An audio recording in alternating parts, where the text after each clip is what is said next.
অঙ্কটা খেয়াল করি। এখানে দুইটা গ্রহ দেওয়া আছে, এ গ্রহ এবং বি গ্রহ। যেমন এ গ্রহের ভর দেওয়া আছে এবং এ গ্রহের ব্যাসার্ধ দেওয়া আছে। ঠিক সিমিলারলি বি গ্রহের ভর ও ব্যাসার্ধ দেওয়া আছে এবং আমাকে একটা পয়েন্ট পি বিন্দুর উল্লেখ করে দেওয়া আছে। সেই পি বিন্দুটা হচ্ছে এ গ্রহ বি গ্রহ এই দুটার যে মাঝখানে দূরত্ব আছে তার অর্ধেক। তাহলে আমাকে প্রথমে গ নাম্বার বের করতে বলছি কি, পি বিন্দুতে আমাদের লব্ধি প্রাবল্য বের করতে হবে। এটা করার জন্য আমরা কি করতে পারি? সবচেয়ে সহজ প্রসেস, যে আমরা জানি মহাকর্ষীয় প্রাবল্য একটা ভেক্টর রাশি। সো মহাকর্ষীয় প্রাবল্যের যে ইকুয়েশন, সেটাকে যদি আমরা ই দিয়ে প্রকাশ করি, ইকুয়েশন হচ্ছে E equals G M divided by R square. So মহাকর্ষীয় প্রাবল্য E equals G M divide by R square, এই ইকুয়েশনটা দিয়ে আমরা পি বিন্দুর লব্ধি প্রাবল্য বের করতে হবে। সো লব্ধি প্রাবল্য মানে আমাদের এ বিন্দুর জন্য কি পরিমাণ প্রাবল্য তৈরি হবে সেটা আমাদের বের করতে হবে, এবং বি বিন্দুর জন্য কি পরিমাণ প্রাবল্য তৈরি হবে এখানে সেটাও আমাদের বের করতে হবে। তাহলে এ বিন্দুর জন্য পি বিন্দুতে মহাকর্ষীয় প্রাবল্যের ইকুয়েশন কি? ই জি ক্যাপিটাল এম অফ এ, মানে এ গ্রহের ভর নিতে হবে যদি আমরা এ গ্রহের জন্য পি বিন্দুতে প্রাবল্য বের করতে চাই। তাহলে জি এ যে গ্রহ আছে তার ভর ডিভাইড বাই এ গ্রহের কেন্দ্র হতে আমাদের পি বিন্দুর মধ্যকার দূরত্ব। সো সেটা আমরা এখান থেকে বের করে ফেলতে পারি, যেহেতু এ বির টোটাল দূরত্ব দেওয়া আছে 1.5 ইন্টু 10⁻6, তাহলে 1.5 ইন্টু 10⁻6 অর্ধেক হবে আমাদের এখানে কি এ বিন্দু হতে পি বিন্দুর দূরত্ব। তো এটার স্কোয়ার হবে আমাদের। তারপর আমরা সিমিলারলি বি বিন্দুর জন্য বের করে ফেলতে পারি। সো ইকুয়েশন হবে G M of B into 1.5 into 10⁻6 divided by 2 whole square. So তাহলে এই প্রাবল্যগুলোর ডিরেকশন কোন দিকে হবে? আমরা জানি যে প্রাবল্যের যে equation E vector equals F vector divided by M. তার মানে তোমার মহাকর্ষীয় প্রাবল্যের ডিরেকশন ওই দিকেই হবে যেই দিকে তোমার মহাকর্ষ বলের ডিরেকশন। তাহলে পি বিন্দুতে যদি তুমি একটা বল রাখো, যে কোনো একটা ভরের 1 কেজি ভরের বস্তু রাখো, বা যে কোনো একটা আরবিট্রারি বা তোমার নিজের ইচ্ছা মতো করে যে কোনো একটা ভরের বস্তু যদি তুমি রাখো, তাহলে সেই বস্তুটা এই এ গ্রহের জন্য একটা আকর্ষণ বল ফিল করবে। তার মানে মহাবিশ্বে যে কোনো দুইটা বস্তু একটা একটাকে আকর্ষণ করে, তাহলে 1 কেজি ভরের বস্তুটার যে ডিরেকশন সেটা তুমি এইদিকে পাইতেছো, বলের ডিরেকশন। সো বলের ডিরেকশন যদি এইদিকে হয় তাহলে তোমার তড়িৎ প্রাবল্যের ডিরেকশনে কি হবে, মহাকর্ষ প্রাবল্যের ডিরেকশনে কি হবে? একই দিকে হবে। ঠিক সিমিলারলি বি গ্রহের জন্য এই দিকে হবে তোমার বি গ্রহের জন্য তো মহাকর্ষ প্রাবল্যের ডিরেকশন। তাহলে আমরা দেখতেছি যে একটা বিন্দুতে তোমার দুইটা ভেক্টর কাজ করতেছে এবং দুইটা ভেক্টর অপোজিট ডিরেকশন আছে, মধ্যকার কোণ 180 ডিগ্রি। তাহলে আমরা এখানে নেট কিভাবে বের করব? সো আমরা জানি, আমরা ভেক্টর চ্যাপ্টারে এগুলো পড়ছিলাম। সো আমাদের নেট হয় যখন দুইটা ভেক্টর একটা একটা কমপ্লিটলি অপোজিট থাকে, তখন দুইটার ভেক্টরের পার্থক্যই হয় কি তাদের লব্ধির মান। তাহলে সেটা যদি আমরা এখন একটা বের করার চেষ্টা করি, তো এখানে কিছু জিনিস কমন যাইতেছে, যেমন G divided by 1.5 into 10⁻6 divided by 2 whole square, এই জিনিসটা কমন যাইতেছে। যাওয়ার পরে তুমি এ থেকে বি বাদ দিতে পারো, তাহলে M of A minus M of B. এর ভিতরে এম অফ এ এর মান আমার দেওয়া আছে 6 ইন্টু 10⁻24, এই যে এখানে। আর এম অফ বি এর মান দেওয়া আছে 7.4 ইন্টু 10⁻22 কেজি। সো এই সবগুলো ডাটা যদি আমরা এখানে ইনপুট দিই, তাহলে আমাদের ফাইনাল রেজাল্ট আমরা বের করে ফেলতে পারবো, যেটা হবে আমাদের 7.03 ইন্টু 10⁻⁻4 নিউটন পার কেজি। বা এটার যে একক সেটা অনেক সময় তুমি চাইলে এইভাবে লিখতে পারো, মিটার পার সেকেন্ড ইনভার্স 2। ওকে, সো এটা হচ্ছে আমাদের অ্যান্সার, ঘ নম্বরের অ্যান্সার। ওকে, সো এখন আমরা ঘ নাম্বার একটু দেখি যে ঘ নম্বরে কি বের করতে বলছে। এ এবং বি কোন গ্রহ পৃষ্ঠে হতে 1000 কেজি ভরের একটি নভোযানকে তুমি যদি মহাশূন্যে পাঠাতে চাও, তাহলে তোমার বেশি পরিমাণ গতিশক্তির প্রয়োজন হবে। সো এই কনসেপ্টটা অনেকটা মুক্তিবেগের কনসেপ্টের মতো মনে হইতেছে আশা করি। সো মুক্তিবেগে কী ছিল, যে পৃথিবীর পৃষ্ঠ থেকে কোনো একটা পৃথিবীর পৃষ্ঠ থেকে কোনো একটা বস্তুকে যদি আমরা অসীমে পাঠাতে চাইতাম, তাহলে আমাকে একটা নির্দিষ্ট পরিমাণ গতিশক্তি দেওয়া লাগতো।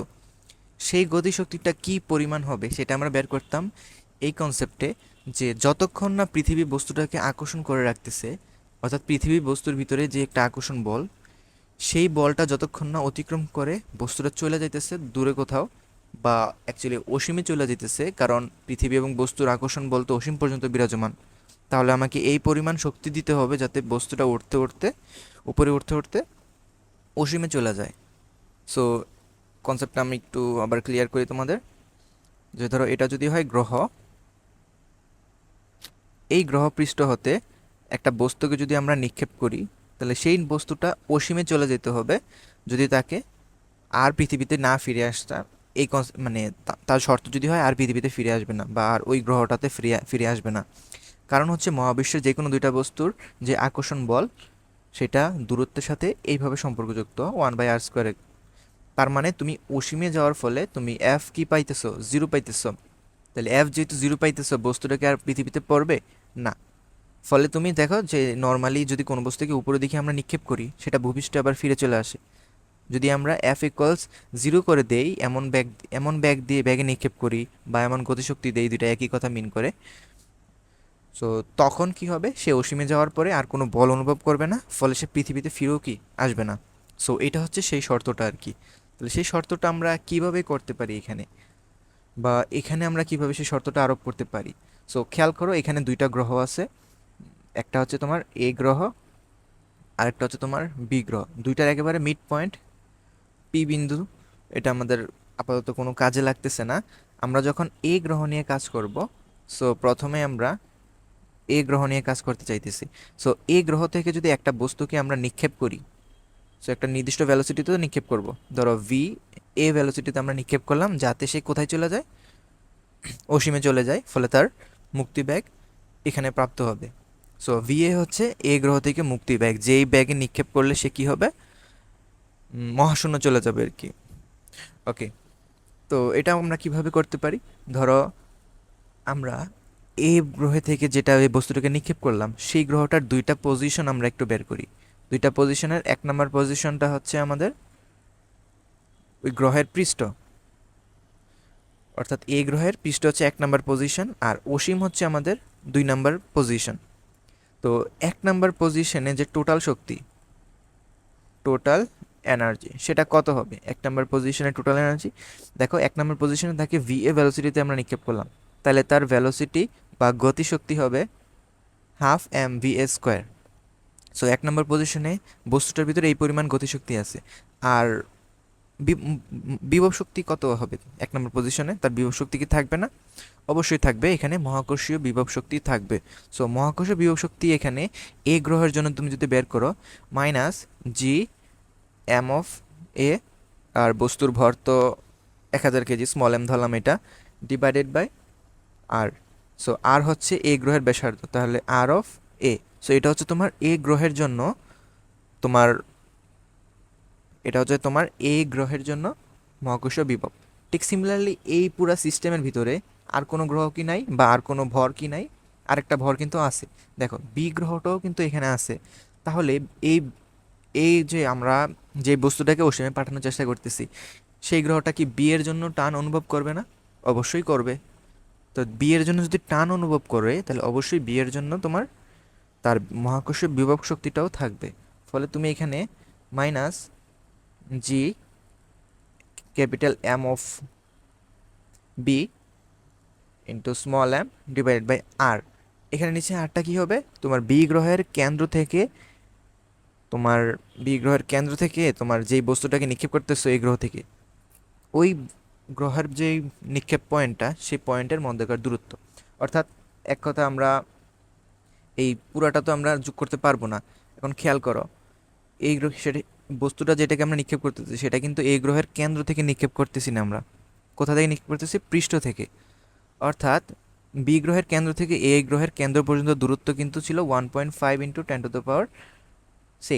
1.5 ইন্টু 10⁶ ছিল এ গ্রহের কেন্দ্র থেকে বি গ্রহের কেন্দ্র পর্যন্ত দূরত্ব। এই এই দূরত্ব থেকে যদি আমরা এ গ্রহের ব্যাসার্ধ যদি বিয়োগ দিই r(a), তাহলে আমাদের কোন দূরত্বটা পাইতেছি আমরা? সেটা আমরা পাইতেছি, ধরো এই যে বি গ্রহের কেন্দ্র থেকে এ গ্রহের পৃষ্ঠ পর্যন্ত দূরত্ব, যেটাই আমরা এখানে নিতে হবে আর কি। অর্থাৎ বস্তুটাকে আমরা ধরো এখান থেকে নিক্ষেপ করতেছি, এই উপরের প্রান্ত থেকে নিক্ষেপ করতেছি এ গ্রহের, সেটা চিন্তা না করে তুমি চিন্তা করতে পারতা এ গ্রহের এই পয়েন্ট থেকে নিক্ষেপ করতেছো।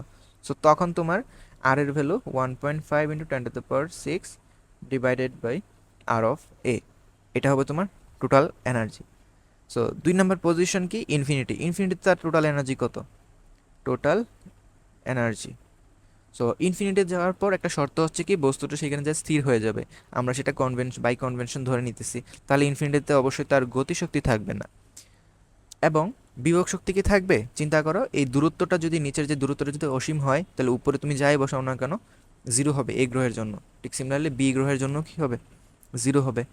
তাহলে 1 নাম্বার এবং 2 নাম্বার আমরা এনার্জি কনজারভেশন দিয়ে আমরা দেখতে পারি, half M V A square minus G M of A small M divided by R of A minus G M of B small B divided by 1.5 into 10⁶ minus R of A equals 0। Equal 0 না হয় আমরা এখানে এই বাকিগুলোকে ওই পাশে নিয়ে যেতে পারি, ফলে আমরা এরকম একটা ইকুয়েশন রইল। তাহলে এখানে স্মল এম দেখো কাটা যায়, স্মল এম ওই পাশ থেকে কাটা যায়। সো কাটা যদি যায় এখানে, তাহলে ভি এ ইকুয়ালস কত হবে, 2g, একটু দাঁড়াও, 2g M of A divide by R of A, 2 দিয়ে সব আমরা গুণ দিয়ে দিতেছি একসাথে, plus 2g M of B divide by 1.5 into 10⁶ minus R of A root over of এইটা। সো এটা হচ্ছে আমাদের এই গ্রহ থেকে কী পরিমাণ ব্যাগে নিক্ষেপ করতে হবে, বা ব্যাগ থেকেই আমরা শক্তিটা অনুমান করতে পারবো আর কি, যে কী পরিমাণ শক্তি তাকে নিক্ষেপ করা লাগতেছে, অর্থাৎ half of M V square আর কি যেটা। সো একটা ভ্যালোসিটির মান আমরা এখানে পাবো, এটা হচ্ছে আমাদের অ্যান্সার। সো এখন আমরা এ গ্রহের শেষ, এখন আমরা বি গ্রহের জন্য একটু বের করব।